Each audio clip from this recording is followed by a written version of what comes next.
Gravação Então, iniciada, presidente. Vamos retomar, então, os processos da pauta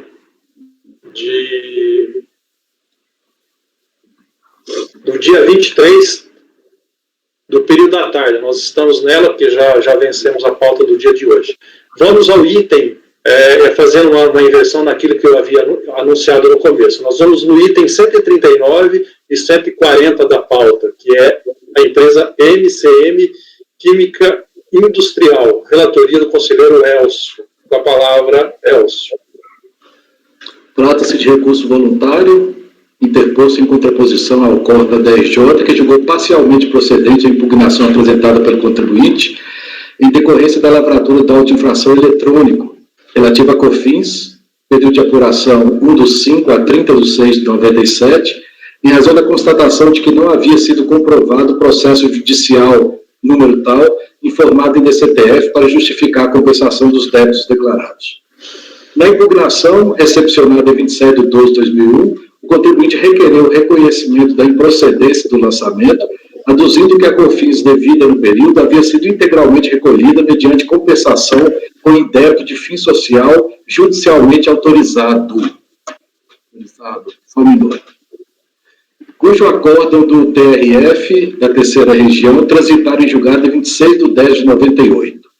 Em 8 de 8 de 2003, a autoridade administrativa de origem, por meio do despacho DRF-RPO de ZOP número tal, consignou que, tendo o contribuinte comprovado a existência da ação judicial, o lançamento deveria ser objeto de revisão, nos termos do artigo 149, inciso 8º do CTN.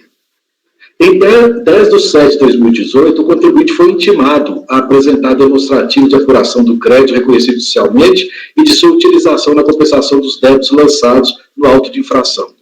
Em resposta, o contribuinte, considerando o lapso de tempo superior a 15 anos entre a ciência do auto de infração e a referida intimação, aduziu a nulidade da intimação em razão da ocorrência de decadência do direito de o fisco revisar o lançamento relativo a fatos geradores ocorridos em maio e junho de 97.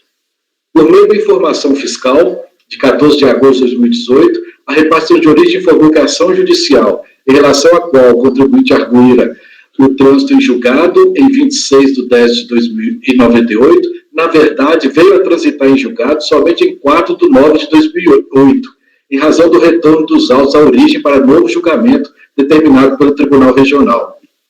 O acordo da RJ, em que se julgou parcialmente procedente de impugnação, com a conversão, com base na retroatividade benigna, da multa de ofício em multa de mora, restou emendado nos seguintes termos. Está aí a emenda.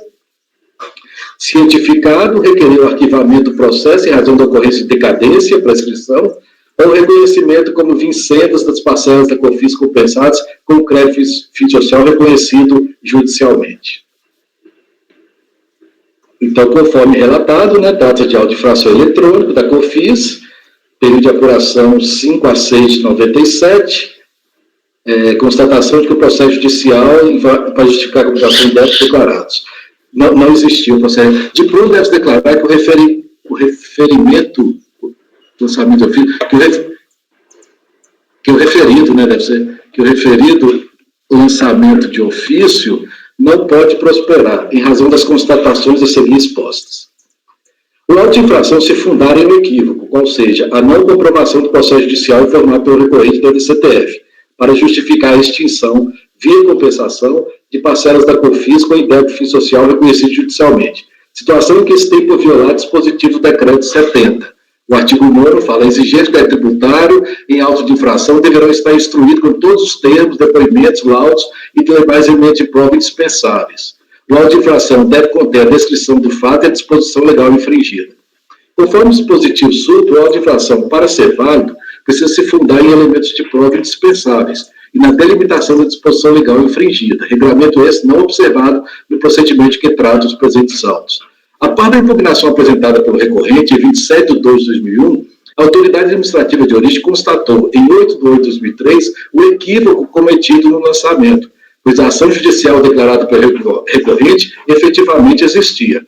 Somente em 10/7/2018, 15 anos depois, o contribuinte foi intimado a apresentar demonstrativo de apuração do crédito reconhecido judicialmente e de sua utilização na compensação dos débitos lançados no auto de infração. Contudo, desde a data da ciência da constatação do equívoco cometido no lançamento, 8/8/2003, a autoridade fiscal não mais dispunha de prazo para revisar o lançamento, pois tratando-se de fatos geradores ocorridos em maio e junho de 97, e considerando a existência de pagamentos antecipados de parcelas da COFINS devida no período, conforme constatado pelo julgador de piso, a folha 118, em agosto de 2003 já havia transcorrido o prazo decadencial previsto no parágrafo 4º do artigo 150 do CTN. Esses 5 anos é contada a ocorrência do fato gerador. Logo, em 8/8/2003, data da constatação do equívoco do auto de infração pela repartição de origem, a fiscalização não mais dispunha de prazo para proceder à revisão do lançamento, conforme se verifica no parágrafo 1 do artigo 149 do CTN verbs. A revisão do lançamento só pode ser iniciado enquanto não extinto o direito da Fazenda Pública. Dessa forma, se na data da constatação do equívoco já havia se operado a decadência para o fisco proceder à revisão do lançamento, o que se dirá da data do início da revisão ocorrida em 2018? Logo, nenhuma prescrutação adicional a respeito dessa matéria se exige dessa presente análise. Por outro lado, ressalto que nos termos do inciso 3º do artigo 151 do CTN, a impugnação à auto-infração suspende a exigibilidade do crédito tributário, mas não existe previsão de suspensão do prazo decadencial para o fisco revisar o lançamento anteriormente efetuado, salvo na hipótese de anulação do lançamento por vício formal, prevista no inciso 2º do artigo 173 do CTN, em que se tem a reabertura do prazo decadencial. Contudo, não se pode perder de vista que o vício formal é aquele relativo ao procedimento, à formalização do lançamento, não abarcando, por conseguinte, o vício relacionado à validade do lançamento. Esse de natureza material, como no caso de vício na motivação do fundamento da infração, que vem ser exatamente a hipótese que se insere no presente caso. Nesse sentido, já decidiu a terceira turma da Câmara Superior de Recursos Fiscais em 2020, dezembro de 2020, o 9303-11019. Erro na descrição do fato gerador não constitui vício formal. Trata-se de circunstância material relacionada ao âmago da obrigação tributária. Mas mesmo que se tratasse de vício formal, na data do início do procedimento de revisão, 8/8/2003, data da constatação do equívoco, ou 10/8/2018, data da intimação do recorrente, já havia transcorrido o prazo decadencial previsto no parágrafo 2º do artigo 150 do CTN, encontrando-se a repartição de origem, por conseguinte, impossibilitada de revisar o lançamento. Por fim, merece registro o equívoco cometido no acordo recorrido no que tange a conversão, com base na retroatividade benigna, da multa de ofício e multa de mora, pois falece competência ao órgão julgador a exigência de multa de mora não lançada no auto de infração. Diante do exposto, voto-se para anular o auto de infração fundado em motivação equivocada. Na verdade, aqui não é, o fundamento, na verdade, não é esse, né? O fundamento foi revisado após o prazo. Anular o auto de infração em razão de sua revisão ter ocorrido após o prazo decadencial. A gente votou em fevereiro essa caso idêntico, que era meu, e constou no dispositivo simplesmente em dar provimento ao recurso. Lógico, no teu dispositivo do voto pode estar constando a questão da anulação do auto. Mas, inclusive, eu tinha posto dessa mesma forma, mas não sei se foi na reunião passada ou na anterior, que nós discutimos isso e ficou decidido quando é essa questão de anulação, que a gente não fala nem dá nem nega, só fala anula. Mas, por mim, não tem problema, eu posso dar provimento. Isso que você comentou, eu não lembro. Teve essa discussão. Mas em fevereiro, o acórdão 3201-007-855. De quem? Oi? De quem o relator? Eu. E lá era a mesma matéria, né? E constou do dispositivo, acorda os membros do colegiado, unanimidade de votos, em dar provimento ao recurso. Então, inclusive, vai facilitar bastante, que como tem várias matérias que eu tive que analisar, né, questões jurídicas, isso aí mata sem precisar entrar em muito detalhe.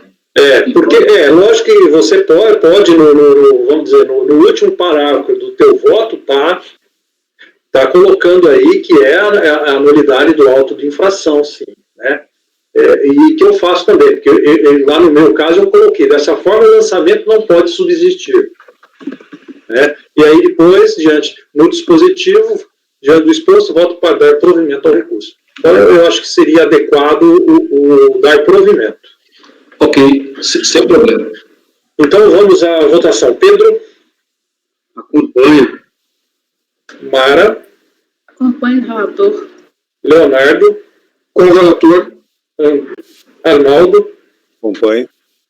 Laércio? Com o relator. Márcio? Com o relator. Então, por unanimidade de votos, acordo do governo, dar provimento ao recurso voluntário. Eu vou só ver se o outro tem alguma coisa adicional além disso que nós analisamos aqui. Só um minuto. Acredito que não.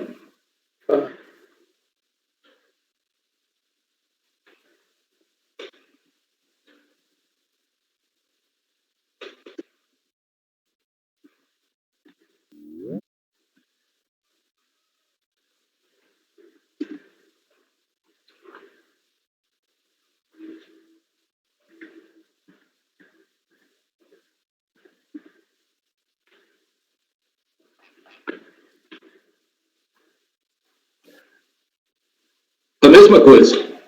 Mesma coisa, então a decisão é a mesma, já replico aqui. Arnaldo, você acha que dá tempo de julgar em 20 minutos, mais um? Daqueles 3 que faltam? Dá tempo, sim. Então escolhe qual. Vamos pela ordem.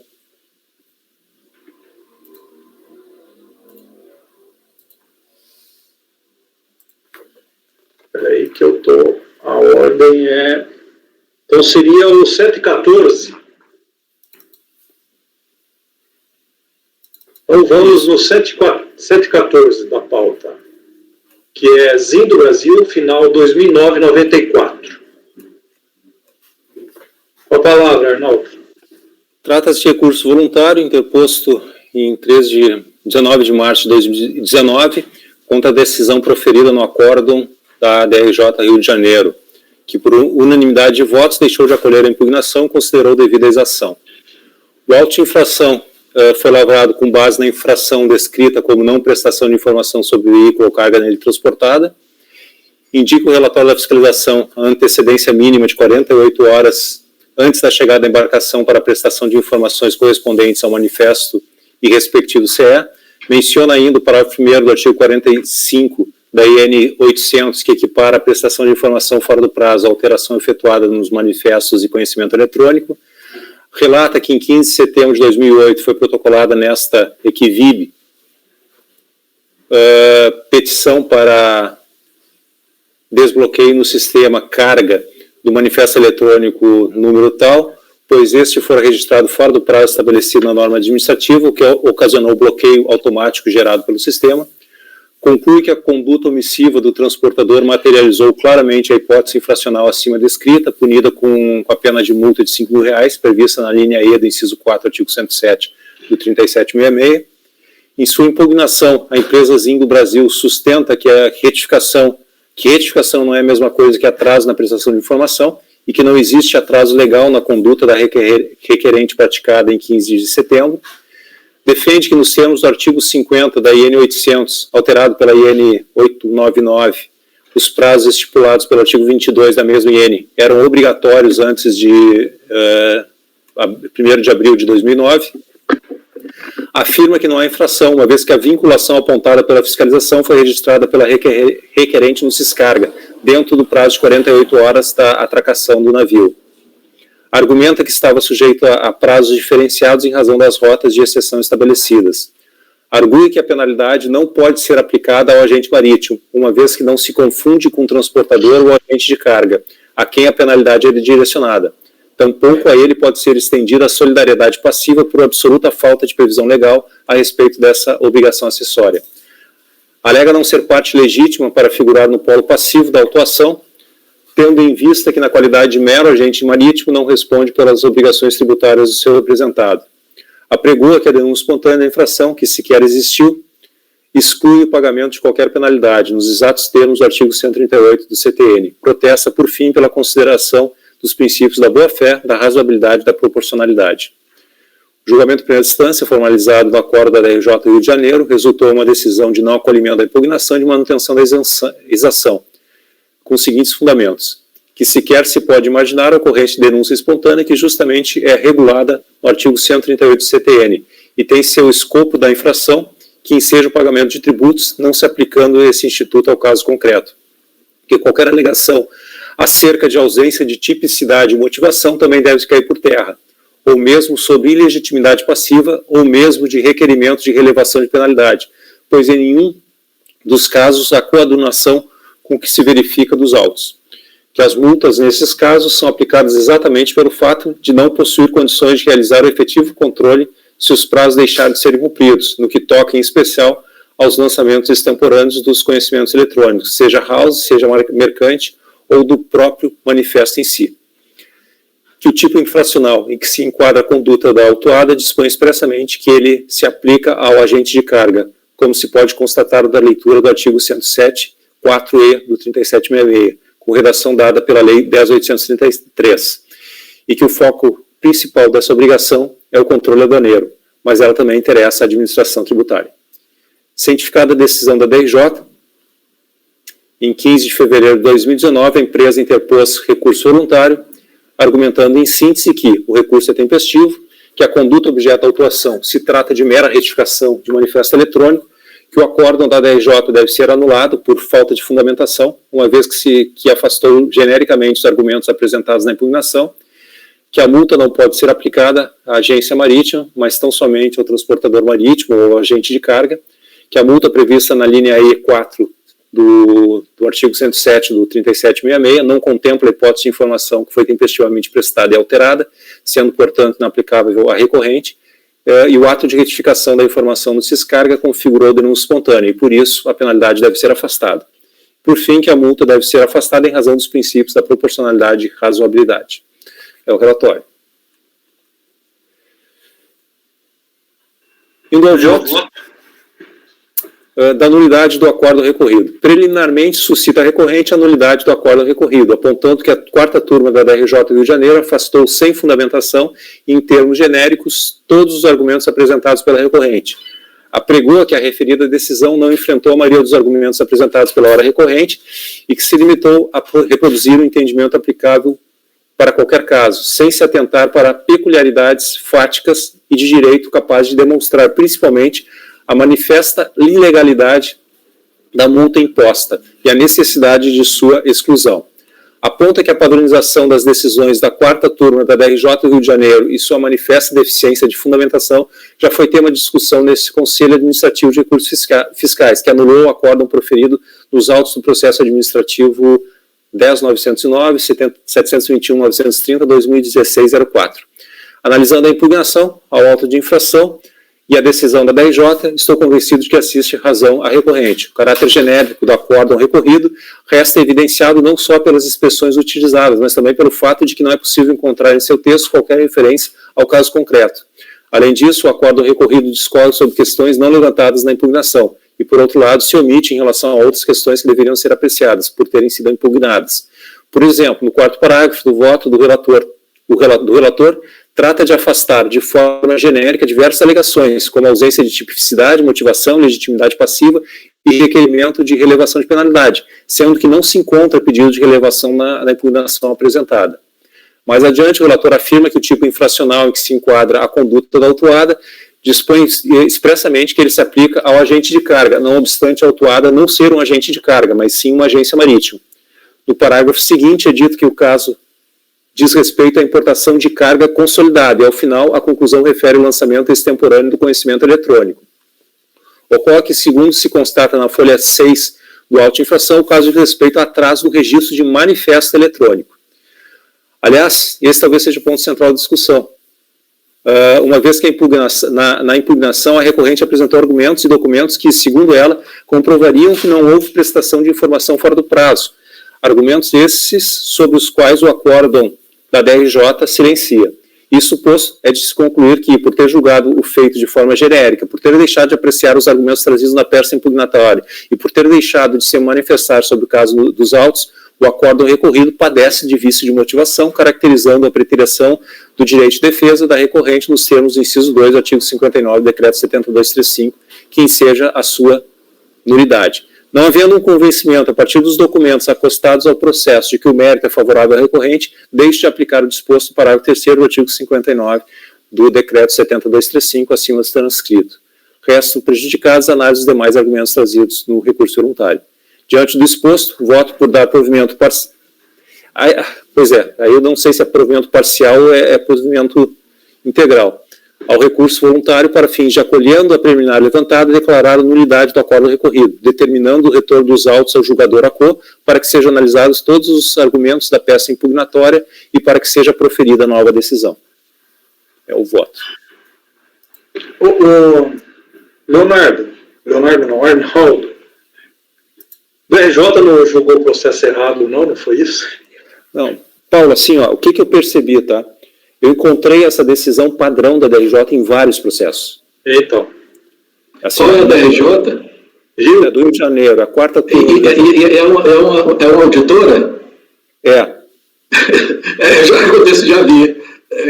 É padrão. Elas nem existem. Os processos que a gente julgou antes, Paulo, os processos que a gente julgou antes tinham esse despacho padrão, só que não tem essa argumentação e a empresa se defende no mérito. Então, eu não vi a preterição do direito de defesa para invocar a nulidade do acórdão recorrido. Mas, nesse caso, a empresa traz isso como uma questão preliminar. E, de fato... Oi. Tenta uma coisa. Você chegou porque eu vi lá pelos argumentos, saindo um pouco da nulidade, você viu lá nos argumentos deles sobre retificação, né, da informação. Isso. Você chegou a olhar se realmente era retificação e se o original era no prazo? Olhei. Elcio, assim, nesse caso aqui, eu tô votando pela nulidade do acórdão, tá? Não, só porque eu estou perguntando isso, é porque o parágrafo 3º do artigo 59 do PAF, lá fala, quando puder decidir do mérito a favor do sujeito passivo, a quem aproveitaria a declaração de nulidade, a autoridade julgadora não a pronunciará, nem mandará repetir o ato ou suprir a falta. Então, se a gente já puder decidir a favor do contribuinte, a gente manda. Deixa eu te dizer, olha aqui que eu ponho no penúltimo parágrafo do voto. Não havendo um convencimento a partir dos documentos acostados ao processo de que o mérito é favorável ao recorrente, deixo de aplicar o disposto no parágrafo 3º do artigo 59. Você leu isso aí? Eu li.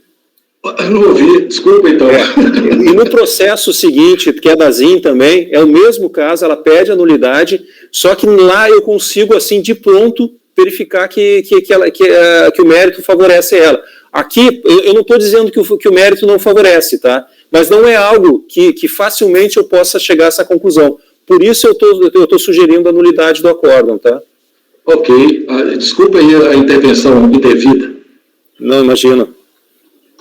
Mas, assim, se vocês quiserem dar uma olhada rápida nos documentos acostados ali, para ver se há um convencimento em relação ao mérito, sem problemas.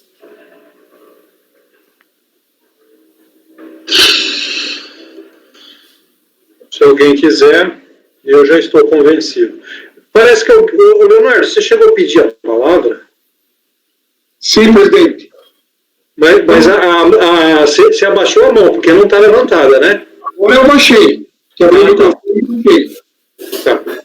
Não, só para ratificar essa questão dessas decisões padrão desta DRJ, no mês que a conselheira Mara não pôde participar, e que participou o conselheiro Marcos Borges, em diversos processos de minha relatoria, nós adotamos esta decisão, e o conselheiro Marcos Borges também disse que em inúmeros processos por ele relatados, ele também teve que anular em razão deste padrão decisório.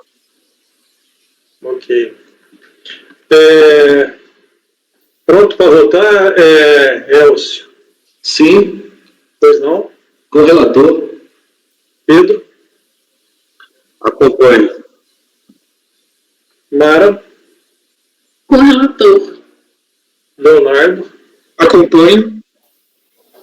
Laércio? Acompanho. Márcio? Acompanho o relator. Eu também acompanho, então, por unanimidade de votos, deu-se provimento parcial ao recurso para fins de acolhenda preliminar levantada, declarar a nulidade do acordo recorrido, determinando o retorno dos autos ao julgador para que sejam analisados todos os argumentos da peça impugnatória e para que seja proferida nova decisão. Então, esse foi o item 114 da pauta. Tem mais 5 minutos. Vamos parar? Eu acho que esse próximo é rápido, Paulo, porque ele é muito igual a esse processo, só que eu analiso o mérito. E o mérito é favorável ao recorrente porque se trata de prestação de informação, não se trata de prestação de informação fora do prazo, sim de retificação. Ok, então vamos ao 115 da pauta, que é o final 2009 e 19.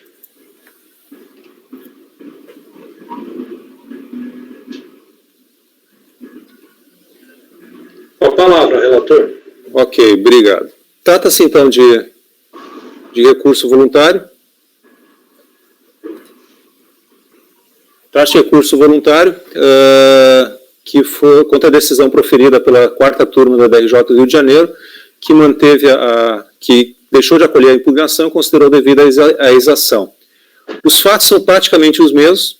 Eu só reproduzo ali no início os fatos que levaram à autuação da recorrente, que diz o seguinte: a empresa ZIM, após o prazo previsto no artigo 22, vinculou o manifesto à escala após o prazo. A prestação de informação após o prazo determinado por essa legislação determina a aplicação da multa prevista 728.4e do decreto 6759, que é o regulamento aduaneiro. Em relação aos fatos, são basicamente os anteriores que eu li no anterior. O julgamento da DRJ é o mesmo, porque a decisão recorrida é a mesma, é padrão. E os argumentos trazidos pela recorrente também são muito parecidos com aqueles que a gente leu no voto anterior. Posso passar o voto, senhor presidente? Sim. Em relação à nulidade do acórdão recorrido, também foi feito um julgamento genérico, também foram trazidos argumentos no julgamento que não tinham sido levantados pela impugnante na época. Também deixou de se analisar alguns argumentos trazidos na impugnação, e por isso eu entendo que a nulidade do acórdão recorrido. Só que no último parágrafo desse item eu coloco ali: não obstante, entendo por oportuno deixar de pronunciar essa nulidade em homenagem ao disposto no parágrafo 3º do artigo 59 do decreto 70235 acima transcrito, uma vez que no mérito assiste razão à recorrente, como se verá em sucessivo. Analisando os argumentos trazidos pela recorrente, ela traz o argumento da ilegitimidade passiva, que pelos mesmos fundamentos que a gente tem conversado em relação aos processos que analisamos ainda no dia de hoje, são afastados. Eu afasto essa preliminar de legitimidade passiva. Em relação à denúncia espontânea, é afastado pela aplicação da súmula 126 do CARF. No que diz respeito à ofensa aos princípios constitucionais da razoabilidade e proporcionalidade, eu voto por afastar também em razão da súmula 2 do CARF. E no que diz respeito ao cabimento da multa, aí eu passo a analisar um pouco. A recorrente destaca no início ao razoado que o auto de infração lavado pela fiscalização constituiu multa de R$ 5.000 sob fundamento de que a recorrente teria descumprido o prazo para prestação de informação no Siscomex Carga, nos termos dos artigos 22 e 45 da IN 800, mas que discorda desse enquadramento, uma vez que após detida análise identificou que a conduta objeto da autuação se trata de mera retificação de manifesto eletrônico, que não deve ser penalizado com a imposição da multa prevista no dispositivo acima mencionado. Diz que a multa é inaplicável, uma vez que o Decreto-Lei 37 não previu a possibilidade de aplicação por retificação de informação prestada tempestivamente junto ao Siscarga. Aponta a violação ao princípio da legalidade, do revogado artigo 45 da IN 800. Trata que traz para o debate a solução de consulta interna número 2 da COSIT de 2016. E aí passo eu a dizer, antes de analisar uma questão, é preciso que os fatos restem plenamente esclarecidos. Isso porque há divergências entre o relatório fiscal e o que foi afirmado pela recorrente. Enquanto a fiscalização motivou a atuação em razão da prestação de informação após o prazo estabelecido na instrução normativa, a recorrente afirma ter se tratado de mera retificação em manifesto eletrônico. Pela sua concisão, transcrevemos na íntegra a descrição dos fatos constantes no auto de infração. A empresa ZIN do Brasil, inscrita no CNPJ tal, vinculou o manifesto tal após o prazo previsto no artigo 22. Prestação de informação após o prazo determinado por essa legislação, determinada a aplicação da multa prevista no artigo 728, inciso 4, a linha E do decreto 6759 de 2009. O problema desse relatório é que ele não esclarece algumas questões fundamentais para o bom entendimento dos fatos. Por exemplo, quando a recorrente vinculou o manifesto 1509-565-8154 à escala 090001-10551. No caso concreto, quando a recorrente deveria ter feito essa vinculação? Qual é o prazo estabelecido pela IN 800? Analisando os poucos documentos acostados ao processo nas folhas 8 a 11, percebemos que a escala foi informada no manifesto no dia 17 de abril, às 16h38, o que coincide com o apontado pela recorrente em sua impugnação ao auto de infração. Nesse mesmo manifesto, vemos que consta como data de operação relativa ao porto de descarregamento de Santos o dia 28 de abril, data apontada pela recorrente como sendo a data da atracação do porto de Santos. Buscando a IN 800 de 2007, o prazo para associação do manifesto à escala, encontramos a linha D do inciso 2 do artigo 22, que dispunha na vigência dos fatos, que o prazo seria de 48 horas. Como a vinculação do manifesto à escala foi feita no dia 17 de abril e a embarcação atracou no Porto de Santos no dia 28 de abril, a antecedência mínima de 48 horas para a prestação da informação foi observada. Parece, então, que não estamos diante de um caso de atraso na prestação de informações, mas sim, conforme afirmado pela recorrente, diante de um caso de retificação de informação a destempo. Isso se confirma no documento de folha 10, que mostra um bloqueio automático no manifesto gerado na data da atracação da embarcação, em razão da alteração do manifesto após o prazo, e no documento de folha 8, que mostra uma solicitação de desbloqueio formalizada em 30 de abril pela recorrente. Diante disso, passamos a avaliar a aplicação da penalidade, considerando a retificação de informação a destempo. E sobre essa ótica, tem razão a recorrente, não havendo a configuração do fato típico, não prestação de informação na forma do prazo estabelecido, não há que se falar em aplicação de penalidade prevista na linha E do inciso 4 do artigo 107. E aí eu trago o mesmo arrazoado que eu tenho trazido nos outros votos em relação à origem da divergência, que seria o artigo 45, parágrafo 1º da IN 800, e que foi revogado pela IN 1473, e depois trago a conclusão que chegou à solução de consulta interna número 2 da COSIT, que afasta a penalidade no caso de retificação. Então, diante do exposto, eu voto por rejeitar a preliminar de legitimidade passiva, por não pronunciar a nulidade do acórdão recorrido, não obstante o vício de motivação identificada, e no mérito por dar provimento ao recurso voluntário. E é o voto. Elcio. Com o relator. Pedro. Também acompanho. Mara. Com o relator. Leonardo. Com o relator. Laércio. Com o relator. Márcio. Acompanho. Muito coerente o voto do conselheiro. Também acompanho. Então, a decisão é unânime, rejeitando-se a preliminar de legitimidade passiva, não se pronunciando a nulidade, para, no mérito, dar provimento ao recurso voluntário. Então, esse foi o item 115.